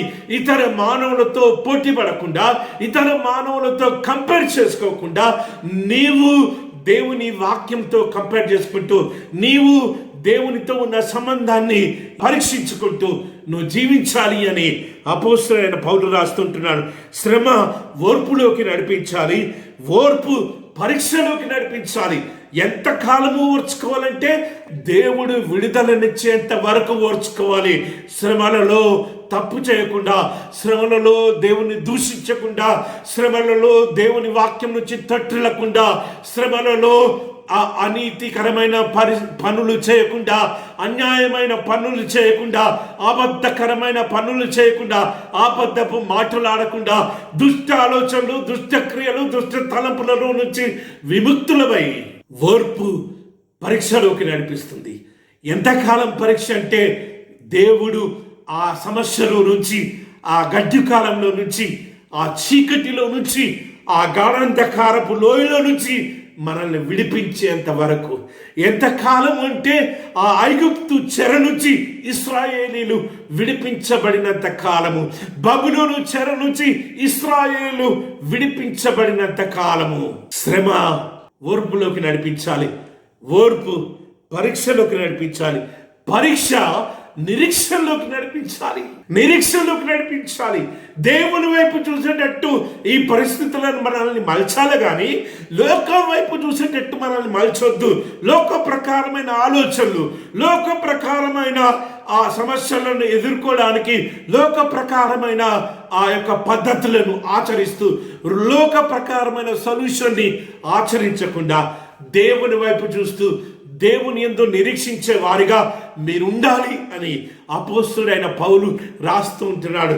శ్రమలలో యేసయ్య ఓర్పు కలిగి, శ్రమలలో యేసయ్య పరీక్ష కలిగి, శ్రమలలో యేసయ్య నిరీక్షణ కలిగి జీవించాడు కాబట్టి యేసుక్రీస్తు ప్రభుల వారు పునరుత్థానుడయ్యాడు. శ్రమలలో ఓర్చుకున్నాడు కాబట్టి, శ్రమలలో తట్టుకున్నాడు కాబట్టి, శ్రమలనే పరీక్షలలో నెగ్గాడు కాబట్టి, శ్రమలలో నిరీక్షణ కలిగి దేవుని వైపు చూశాడు కాబట్టి రాళ్లతో కొడుతున్నా కానీ దేవుణ్ణి స్తుతించగలిగాడు, దేవుణ్ణి మహిమపరచగలిగాడు. స్టీఫెన్ గొప్ప దైవజనుడు. వీటన్నిటిలో మనము ఈ గొప్ప దైవజనులను పోలి నడుచుకోవాలని దేవుని వాక్యం మనకు జ్ఞాపకం చేస్తుంది. ఎందుకనగా ఈ నిరీక్షణ మనల్ని సిగ్గుపరచదు. మనకు అనుగ్రహింపబడిన పరిశుద్ధాత్మ ద్వారా దేవుని ప్రేమ మన హృదయాలలో కుమ్మరింపబడి ఉన్నది. ఈ నిరీక్షణ, దేవుని మీద ఉన్న నిరీక్షణ, దేవుని మీద ఉన్న విశ్వాసము, దేవుని మీద ఉన్న నమ్మకము మనల్ని ఎప్పుడూ సిగ్గుపరచదు, ఎప్పటికీ సిగ్గుపరచదు. ఈ భూలోకంలో ఒకవేళ సిగ్గుపరచబడినా గాని ఆ బూరా గానము ఊదే సమయంలో పరలోకంలో మేఘాల మీద నుంచి ప్రభు భూలోకానికి దిగి వచ్చే సమయంలో మనము ఎత్తబడే గుంపులో ఉంటాం. మన నిరీక్షణకు తగిన ప్రతిఫలము ఆ దినమైన మనకు దొరుకుతుంది అని అపోస్తలుడైన పౌలు రాస్తూ, మనకు అనుగ్రహింపబడిన పరిశుద్ధాత్మ ద్వారా దేవుని ప్రేమ మన హృదయంలో కుమ్మరింపబడి ఉన్నది. దేవుడు మీ హృదయాలలో కుమ్మరించిన పరిశుద్ధాత్మను, దేవుడు మీ హృదయాలలో కుమ్మరించిన దేవుని ప్రేమను తొలగించుకోకుండా దేవుని ప్రేమ ప్రకారము, పరిశుద్ధాత్మ నడిపింపు ప్రకారము, దైవ చిత్తాలను, దైవ తలంపులను ప్రకారమే మనం జీవించాలని అపోస్తలుడైన పౌలు ఇక్కడ మనల్ని హెచ్చరిస్తూ ఉంటున్నాడు. మూడో భాగంలో మనం చూసినట్లయితే పరిశుద్ధుడైన యోహాను రాసిన సువార్త 16వ అధ్యాయము 16వ వచనం నుంచి 33 వచనాల వరకు మనం చూస్తూ ఉంటున్నాం. ఈ భాగంలో సమాధాన అధిపతి గురించి మనం చూస్తూ ఉంటున్నాం. యేసుక్రీస్తు ప్రభు గురించి మనం చూస్తూ ఉంటున్నాం.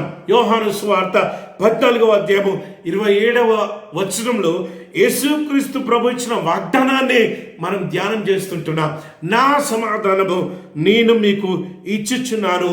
ఈ సమాధాన అధిపతి అయిన యేసుక్రీస్తు ప్రభుని ఆదర్శంగా తీసుకొని మనం కూడా మనము జీవించే జీవిత విధానాన్ని బట్టి, మనమున్న చోట నుంచి, మనం పనిచేసే పరిస్థితులలో నుంచి, అది సేవా పొలమే కావచ్చు, అది ఇల్లైనా కావచ్చు, అది ఆఫీస్ అయినా కావచ్చు, అది కాలేజ్ అయినా కావచ్చు, అది ఇంకేదైనా కావచ్చు, మన ద్వారా కూడా మనం ఉండే పరిస్థితిలో సమాధానము ఏరులై పారాలి. యేసు క్రీస్తు ప్రభుల వారు మనకిచ్చే సమాధానమును తీసుకొని, యేసు క్రీస్తు ప్రభు ఏ రీతిగా సమాధానాన్ని భూలోకానికి అందించాడో మనం కూడా యేసు క్రీస్తు ప్రభు యొక్క సమాధానాన్ని మనం పొందుకున్న వారమైన మనము ఉండే పరిస్థితిలో సమాధానము అందరికీ అందించేవారిగా మనం ఉండాలని యేసుక్రీస్తు ప్రభుల వారు మన జ్ఞాపకం చేస్తూ ఉంటున్నాడు. శిష్యులతో యేసయ్య మాట్లాడుతూ ఉంటున్నాడు. కొంచెం కాలమైన తర్వాత మీరిక నన్ను చూడరు, మరి కొంచెం కాలమైన తర్వాత నన్ను చూచెదరని మీతో చెప్పుచున్నానని యేసయ్య చెప్పిన మాటలు శిష్యులకు అర్థం కాలే. అరే, కొంచెం కాలమైన తర్వాత మీరిక నన్ను చూడరంటుండు, మళ్ళా కొంచెం కాలమైన తర్వాత నన్ను చూస్తారంటుండు, దీనికి అర్థమేంటి అని తమను తాము ఆలోచన చేసుకుంటున్నారు. అంటే వారికి అర్థం కావట్లేదు. యేసుక్రీస్తు ప్రభుని అడగబోయే సమయంలో 19వ వచనంలో చూసినట్టయితే, వారు తన్ను అడగగోరుచుండురని యేసు ఎరిగి వారితో ఇట్లా, నేను కొంచెం కాలమైన తర్వాత మీరు నన్ను చూడరు, మరి కొంచెం కాలమైన తర్వాత నన్ను చూచెదరని మీతో చెప్పు మాటల గురించి మీరు ఒకరితో ఒకడు ఆలోచించుకొనుచున్నారా? మీరు ఏడ్చి ప్రలాపితురు గాని లోకము సంతోషించును, మీరు దుఃఖింతురు గాని మీ దుఃఖము సంతోషమగునని మీతో నిశ్చయంగా చెప్పుచున్నాను. యేసుక్రీస్తు ప్రభుల వారు ఇక్కడ తన మరణం గురించి, తన పునరుత్థానం గురించి, రెండో రాకడ గురించి శిష్యులకు జ్ఞాపకం చేస్తూ ఉంటున్నారు. ఇంకొంచెం కాలమే నేను మీతో ఉంటా, ఇంకొంచెం కాలమే మీరు నన్ను చూస్తారు.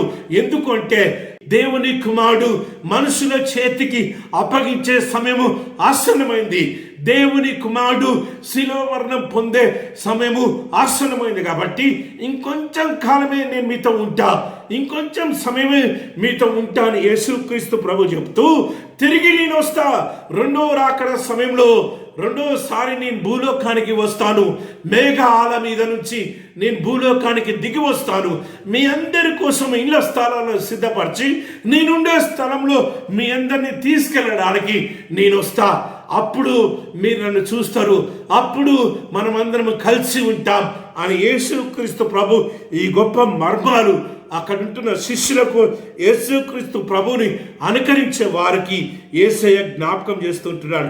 22వ వచనం, అటువలే మీరును ఇప్పుడు దుఃఖించుచున్నారు కానీ మిమ్మను మరలా చూచెదను, అప్పుడు మీ హృదయంలో సంతోషించును, మీ సంతోషము ఎవడును మీ యొద్ద నుండి తీసివేయడు. పరిపూర్ణమైన సంతోషము, పరిపూర్ణమైన సమాధానము దొరికే పరిస్థితిలోకి మనం కొనుక్కోబడుతామని యేసుక్రీస్తు ప్రభుల వారు ఈ భాగంలో మన జ్ఞాపకం చేస్తుంటున్నాడు. భూలోకంలో మీకు శ్రమలే, భూలోకంలో మీకు ఇరుకులు ఇబ్బందులే.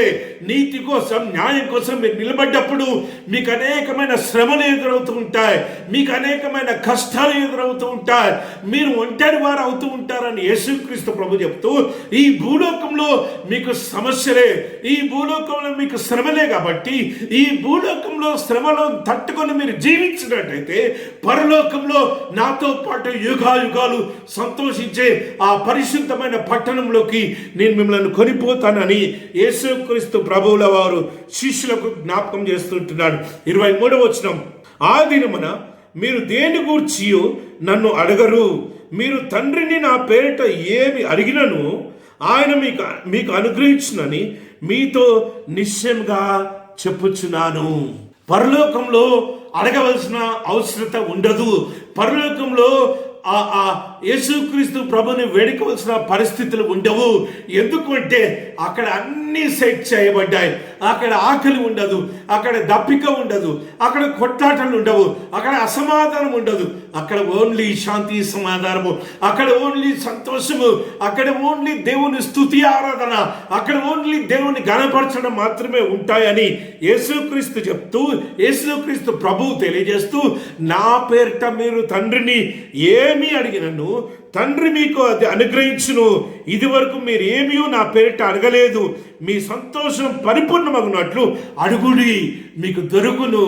యేసుక్రీస్తు ప్రభుల వారు చెప్తున్నాడు, మీ సంతోషం పరిపూర్ణం కావాలంటే, మీ సమాధానం పరిపూర్ణం కావాలంటే, మీ అసమాధానం తొలగిపోవాలి అంటే, మీ సంతోషం దినదినము ఎక్కువ కావాలి అంటే, మీ గిన్నె నిండి పొర్లిపోతూనే ఉండాలి అంటే, మీ సంతోషం ఎప్పుడు పొంగి పొర్లుతూనే ఉండాలి అంటే, నా పేరట తండ్రిని అడగండి, తండ్రిని వేడుకోండి. మీరు ఏది అడిగితే అది తండ్రి మీకు అనుగ్రహిస్తాడు. మీరు అడిగినది మీకు దొరుకును అని యేసుక్రీస్తు ప్రభు ఇక్కడ శిష్యులకు తెలియజేస్తుంటున్నా. నేనుండని కాలంలో, నేను మీతో ఉండని కాలంలో పరిశుద్ధాత్మ దేవుడు మీతో ఉంటాడు. కాబట్టి మీరు ప్రార్థించండి, మీరు తండ్రిని అడగండి. మీరు తండ్రిని అడిగినప్పుడు మీకు అన్నీ సంభవిస్తాయని యేసుక్రీస్తు ప్రభుల వారు శిష్యులను ఉద్ధరిస్తూ ఉంటున్నాడు, శిష్యులను ఎంపవర్ చేస్తూ ఉంటున్నాడు, శిష్యులను ధైర్యవంతులుగా చేస్తూ ఉంటున్నాడు, శిష్యులకు ఒక మర్మాన్ని తెలియజేస్తూ ఉంటున్నాడు. సమాధానము ఏ రీతిగా ఆస్వాదించాలో, సమాధానం ఏ రీతిగా పొందుకోవాలో, శాంతియుక్తమైన జీవితాన్ని, సంతోషకరమైన జీవితాన్ని ఏ రీతిగా జీవించాలో, ఇరుకులు ఇబ్బందులు శ్రమలు ఎదురైనప్పుడు వాటిని తట్టుకొని నిలబడడానికి దేవుని బలము శక్తిని ఏ రీతిగా పొందుకోవాలో యేసుక్రీస్తు ప్రభుల వారు తనను వెంబడిస్తున్న శిష్యులకు జన సమూహానికి తెలియజేస్తున్నారు. మీరు అడగండి, మీరు ప్రార్థించండి. ఈ సమస్యలో నుంచి, ఈ పరిస్థితిలో నుంచి, ఈ శ్రమలో నుంచి, ఈ ఇరుకులో నుంచి, ఈ ఇబ్బందులో నుంచి, ఈ అన్యాయమైన పరిపాలనలో నుంచి, ఈ అసత్యమైన పరిపాలనలో నుంచి దేవా నన్ను కాపాడు, దేవా నన్ను విడిపించు, దేవా నన్ను రక్షించు అని నువ్వు వేడుకున్నట్లయితే దేవుడు నీ ప్రార్థన ఆలకించి నీ సంతోషము పరిపూర్ణమగునట్లు చేస్తూ ఉంటాడు, నీకు సమాధానము దయచేస్తూ ఉంటాడని యేసుక్రీస్తు ప్రభుల వారు ఈ మాటలు శిష్యులకు తెలియజేస్తూ 27వ వచనం మనం చూద్దాం. మీరు నన్ను ప్రేమించి నేను దేవుని యొద్ద నుండి బయలుదేరి వచ్చి నమ్మితిని గనుక తండ్రి తానే మిమ్మల్ని ప్రేమించుచున్నాడు. మీరు దేవుని కుమారుని ప్రేమిస్తున్నారు కాబట్టి, నేను దేవుని యొద్ద నుంచి వచ్చానని మీరు నమ్ముతుంటున్నారు కాబట్టి, పరలోక వైభవాలను విడిచిపెట్టకూడని భాగ్యమని ఎంచుకొనక భూలోకానికి ఏదించాలని మీరు విశ్వసిస్తుంటున్నారు కాబట్టి, పునరుత్థాన స్వార్థకు సాక్షులుగా మీరు జీవిస్తుంటున్నారు కాబట్టి, నేను మాత్రమే కాదు తండ్రి కూడా మిమ్మల్ని ప్రేమిస్తున్నాడు. కాబట్టి తండ్రి ప్రేమ మీకుంది కాబట్టి మీ మీదికి ఏ సాతానుడు రాడు, మీ మీదికి ఏ అసమాధానం రాదు, మీ మీదికి ఎలాంటి శత్రువులు రారు, వచ్చినా కానీ అవి తాత్కాలికమే అని యేసుక్రీస్తు ప్రభువుల వారు చెప్తూ ఉంటున్నారు. నేను తండ్రి యొద్ద నుండి బయలుదేరి లోకమునకు వచ్చి ఉన్నాను మరియు లోకమును విడిచి తండ్రి యొద్దకు వెళుతున్నానని వారితో చెప్పాను. నేను ఎక్కడి నుంచి వచ్చానో తిరిగి అక్కడికి వెళ్తూ ఉంటున్నాను. వెళ్ళిన నేను తిరిగి మళ్ళీ వస్తాను, మళ్ళీ వచ్చి మిమ్మల్ని తీసుకుని వెళ్తాను. నేనుండే స్థలంలో మీరుండే స్థలంలో నిన్ను ఉండలాగున నేను తిరిగి వచ్చి మిమ్మల్ని తీసుకుని వెళ్తాను. అక్కడ శాంతి సమాధానము సదాకాలము సంతోషము ఆనందము ఏర్లై పారే ఆ పరిశుద్ధ స్థలంలోకి మిమ్మల్ని తీసుకుని వెళ్తానని యేసుక్రీస్తు ప్రభు చెప్తూ 31వ వచనం చూద్దాం. యేసు వారిని చూచినప్పుడు నమ్ముచున్నారా? ఇదిగో మీలో ప్రతి వాడును ఎవని ఇంటికి వాడు చెదిరిపోయి నన్ను ఒంటరిగా విడిచిపెట్టు గడియ వచ్చుచున్నది. అయితే తండ్రి నాతో ఉన్నాడు గనుక నేను ఒంటరిగా లేను. నా యందు మీకు సమాధానం కలుగునట్లు ఈ మాటలు చెప్పుచున్నాను. లోకంలో మీకు శ్రమ, ఆయనను ధైర్యం తెచ్చుకోండి, నేను లోకము జయించినాను. నా సమాధానము మీతో ఉండాలని ఈ మాటలు చెప్తూ ఉంటున్నారు. నేను ఎక్కడున్నానో అక్కడ మీరు కూడా ఉండాలి, మీరు రావాలి, మీరు కూడా నాతో ఉండాలి, మనమందరము తండ్రితో ఉండాలి.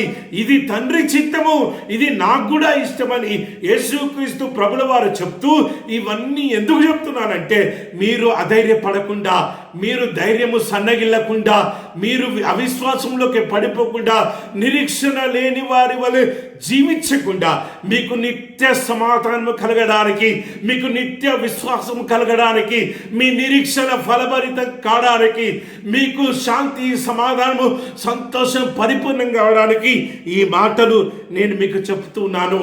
లోకంలో మీకు శ్రమ, వాక్యానుసారంగా బ్రతికే వారికి శ్రమ, వాక్యానుసారంగా జీవించే వారికి శ్రమ, నీతి కోసం న్యాయం కోసం బ్రతికే వారికి శ్రమ అని యేసుక్రీస్తు ప్రభు చెప్తుంటున్నాడు. ఆయనను ధైర్యం తెచ్చుకోండి. ఈ యొక్క శ్రమ మిమ్మల్ని ఏమి చేయలేదు. ఒకవేళ ఈ యొక్క శ్రమ ఈ లోకంలో స్టెఫెన్ని ఏ రీతిగా చంపేసిందో మిమ్మల్ని కూడా చంపేస్తుందేమో, నన్ను ఏ రీతిగా చంపేసిందో మిమ్మల్ని కూడా చంపేస్తుందేమో. కానీ పునరుత్థానము ఉంది అన్న సత్యాన్ని మర్చిపోకండి. పునరుత్థానం ఉంది అన్న సత్యాన్ని మర్చిపోకుండా, నేను తిరిగి వస్తానన్న సత్యాన్ని మర్చిపోకుండా ధైర్యం తెచ్చుకొని జీవించండి. ఎందుకంటే నేను లోకాన్ని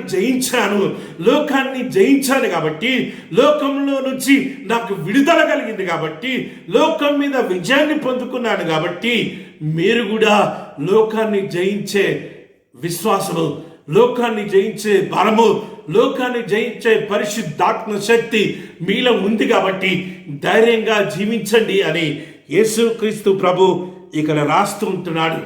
ఎక్కడిది ఈ శాంతి సమాధానము? ఎక్కడిది ఈ నెమ్మదైన మనస్సు? యేసుక్రీస్తు ప్రభుకి తుఫాను పొంగి పొర్లి పొడవ మీదికి వస్తుంది. సముద్రము అల్లకల్లోలంగా మారిపోయింది. శిష్యులు ఆందోళన చెందుతూ ఉంటున్నారు. పొడవలో ఉన్న వారందరూ కూడా ఆందోళన చెందుతూ ఉంటున్నారు. కానీ పొడవ కింద సమాధానంగా విశ్రమిస్తూ ఉంటున్నాడు ఈ సమాధాన అధిపతి. లోకం అనే సమస్యలో మనం చిక్కుకోకుండా, లోకం అనే సమస్యలను చూసి అధైర్యపడకుండా, వాక్యంలో, విశ్వాసంలో, నిరీక్షణలో మనం బ్రతికినట్లయితే, దేవునితో విడదీయరాని బంధుత్వంలో మనం జీవించినట్లయితే, యేసు క్రీస్తు ద్వారా తండ్రితో మనము సమాధాన పరచబడుతున్నట్లయితే, మాటి మాటికి ప్రతి నిత్యము దేవునితో మనం సమాధాన పడుతూ జీవించినట్లయితే, పాపం నుంచి దూరంగా పారిపోయి, నేత్రాశ నుంచి దూరంగా పారిపోయి, జీవపు డంబం నుంచి, శరీర కోరిక నుంచి దూరంగా పారిపోయి, ధనాపేక్ష నుంచి దూరంగా పారిపోయి మనం జీవించినట్లయితే ఈ లోకంలో శ్రమలను మనం తట్టుకోగలుగుతాం. సముద్రము అల్లకల్లోలమై తుఫాను ఉవ్వెత్తు ఎగిసిపడుతూ పొడవ మీదికి వస్తున్నప్పుడు శిష్యులందరూ కలత చెందారు. కానీ ఈ సమాధాన అధిపతి సమాధానంతో విశ్రమిస్తూ ఉంటున్నాడు, నిద్రపోతూ ఉంటున్నాడు. అలాంటి గొప్ప సమాధానము మనం కూడా కలగాలి అంటే ఈ లోకాన్ని చూసి అధైర్యపడద్దు. ఈ లోకంలో ఉంటున్న సమస్యలను చూసి అధైర్యపడద్దు. ఈ లోకాన్ని జయించిన యేసుక్రీస్తు ప్రభు యొక్క బిడ్డలము, యేసుక్రీస్తు ప్రభు యొక్క శిష్యులము. అలాంటి యేసుక్రీస్తు ప్రభుల వారు శిలువలో ఖర్చిన రక్తంలో కడగబడిన వారం కాబట్టి, రూపాంతరపరచబడే వారం కాబట్టి, ఆ యేసుక్రీస్తు ప్రభు ద్వారా తండ్రితో నిత్యము సమాధానం అనే బంధుత్వంలోకి మనం వెళ్తూ ఉంటున్నాం కాబట్టి మనం అధైర్యపడవలసిన అవసరం లేదు. లోకాన్ని నేను జయించాను కాబట్టి మీరు కూడా జయించగలుగుతారు, ధైర్యంగా ఉండండి అని యేసుక్రీస్తు ప్రభుల వారు చెప్తున్న మాటలు మనం చూస్తున్నాం.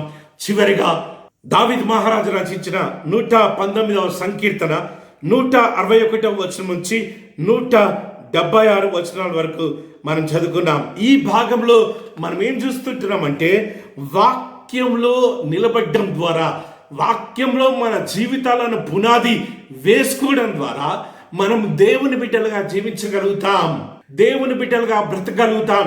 దేవుని సమాధానము మనకు నిత్యము తోడుగా ఉంటుంది అని దావీదు మహారాజు జ్ఞాపకం చేస్తూ ఉంటున్నాడు. దావీదు మహారాజు మనకు తెలియజేస్తూ ఉంటున్నాడు. మనం చూద్దాం. అధికారులు నిర్నిమిత్తముగా నన్ను తరుముదురు, అయినను నీ వాక్యము, నీ వాక్య భయము నా హృదయమందు నిలిచినది. అధికారులు నిన్ను తరిమినా కానీ, అధికారులు నిన్ను చేసినా కానీ, అధికారులు నిన్ను హంటి చేసినా కానీ, దావీదు మహారాజును అధికారులు హంటి చేశారు.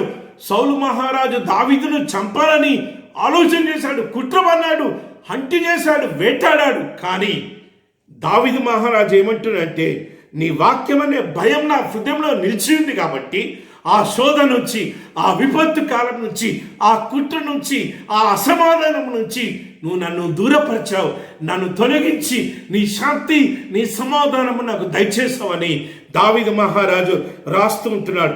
విస్తారమైన దోపు సొమ్ము సంపాదించిన వాని వలె నీవిచ్చిన మాటలను బట్టి నేను సంతోషించుచున్నాను. అసమాధానంగా ఉంటున్న బిడ్డలు చేయవలసిన పరిస్థితులు పని ఏంటిదంటే, దేవుని పాటలు పాడాలి, దేవుని వాక్యం చదువుకోవాలి, దేవుని వాక్యాన్ని ధ్యానం చేయాలి, దేవునిలో ప్రార్థించాలి. అప్పుడు దేవుని యొక్క అద్వితీయమైన సమాధానము మన మీద కుమరించబడుతుంది అని దావీదు మహారాజు రాస్తుంటున్నాడు. అబద్ధము నాకు అసహ్యము, అది నాకు హేయము, నీ ధర్మశాస్త్రము నాకు ప్రీతికరము. ఏ భాగాన్ని అయితే జకరియా ప్రవచించాడో ఆ భాగాన్ని తిరిగి దావీదు మహారాజు రాస్తుంటున్నాడు. అబద్ధాన్ని విడిచిపెట్టు, అబద్ధ తీర్మానాలు, అబద్ధమైన మాటలు, అబద్ధ ప్రమాణాలు ఇవన్నీ విడిచిపెట్టి నీ ధర్మశాస్త్రాన్ని, దేవుని ధర్మశాస్త్రాన్ని ప్రీతికరంగా ఎంచు అని దావీదు మహారాజు రాస్తూ ఉంటున్నాడు. నీ న్యాయ విధులను బట్టి దినంనకు 7 మార్లు నేను నిన్ను స్తుతించుచున్నాను. దినంనకు 7 మార్లు స్తుతించే పరిశుద్ధ స్థితిలోకి మనం వెళ్ళాలి. మనం ఎన్ని మార్లు స్తుతిస్తూ ఉంటున్నాం? దానియేలు భక్తుడు దినానికి 3 మార్లు యెరూషలేము చూస్తూ మోకాళ్ళొంగి ప్రార్థించే అనుభవం ఉందంట. ఇక్కడ దావీదు మహారాజు ఏమని రాస్తున్నట్టే, దినానికి 7 మార్లు ధ్యానం చేస్తున్నట్ట.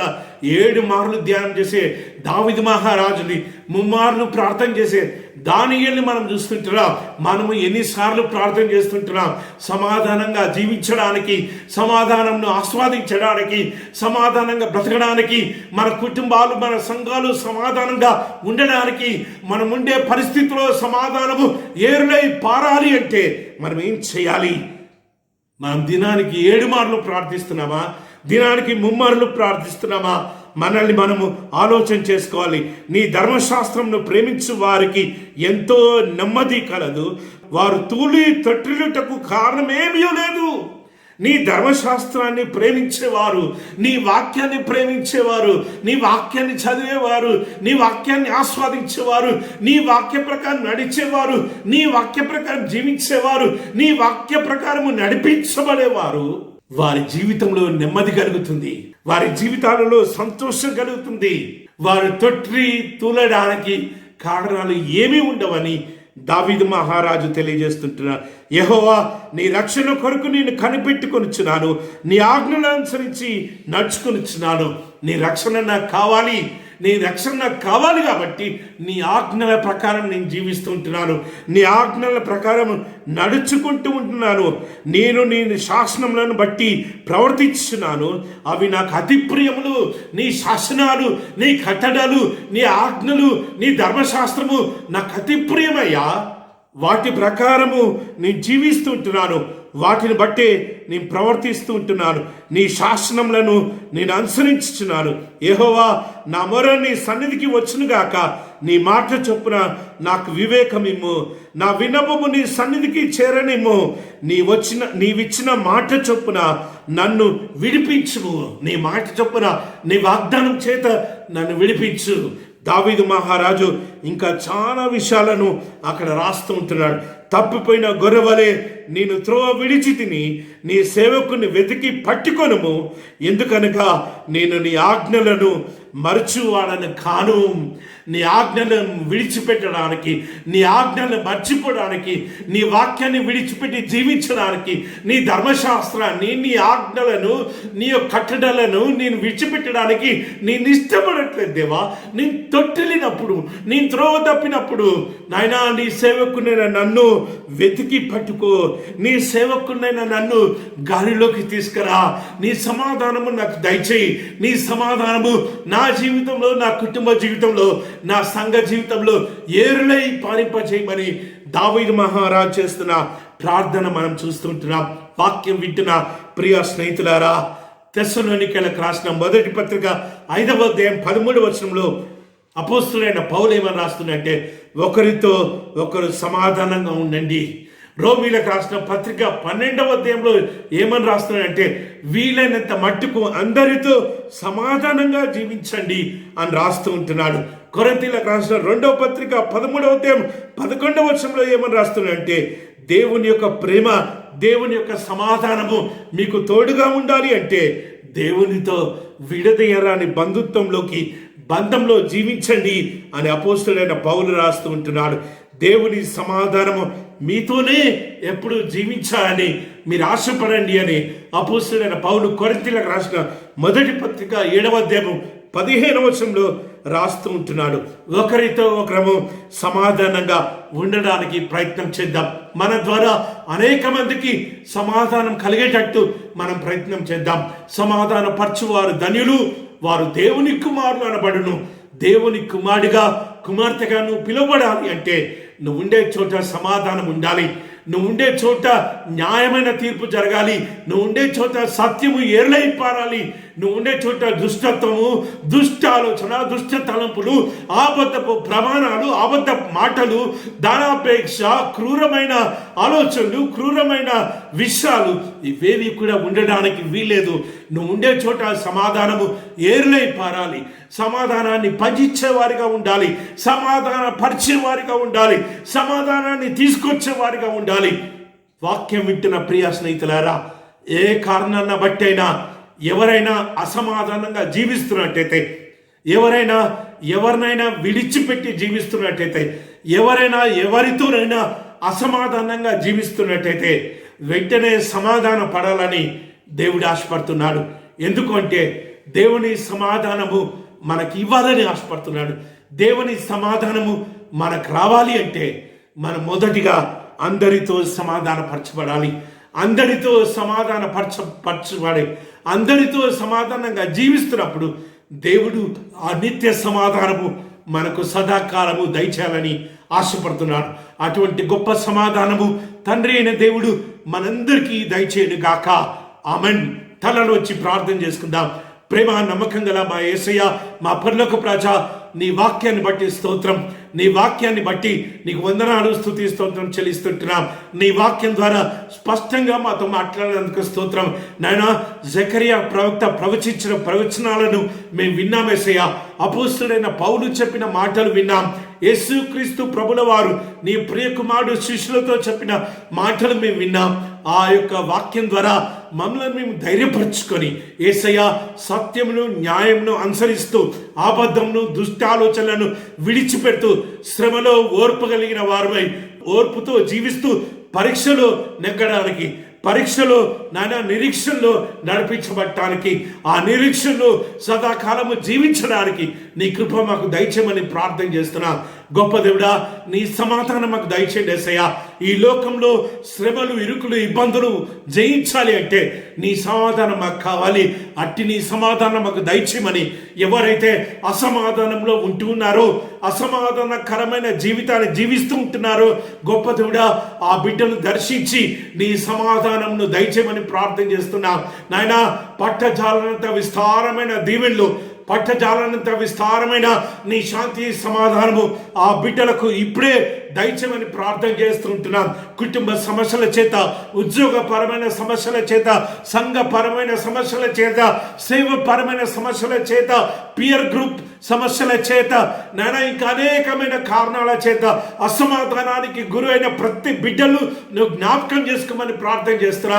మానసికమైన అసమాధాన పరిస్థితులను ఎదుర్కొంటూ, శారీరకమైన అసమాధాన పరిస్థితులను ఎదుర్కొంటూ, అనారోగ్యకరమైన అసమాధాన పరిస్థితులను ఎదుర్కొంటున్న బిడ్డలు ప్రత్యేకంగా దర్శించి నువ్వు ఆ బిడ్డలు స్వస్థపరిచి నీ సంపూర్ణమైన శాంతి సమాధానము ఆ బిడ్డలకు దయచేయమని, మేముండే చోట శాంతి సమాధానము ఏరులై పారేటట్టు నాయనా సమాధాన పరచడానికి, మేము పూనుకోవడానికి నీ కృప మా అందరికీ దయచేయమని ఘనత, మహిమ, ప్రభావం మీకే చెల్లిస్తూ యేసు పరిశుద్ధ నామమున ప్రార్థన చేస్తున్నాం తండ్రి, ఆమెన్. మన తండ్రి అయిన దేవుని ప్రేమ, మన ప్రభువైన యేసుక్రీస్తు యొక్క కృప, పరిశుద్ధాత్మ దేవుని యొక్క నడిపింపు, కాపుదల, సంరక్షణ, పోషణ మనందరికీ ఇప్పుడు ఎల్లప్పుడు సదాకాలము తోడైయును గాక. ఆమెన్.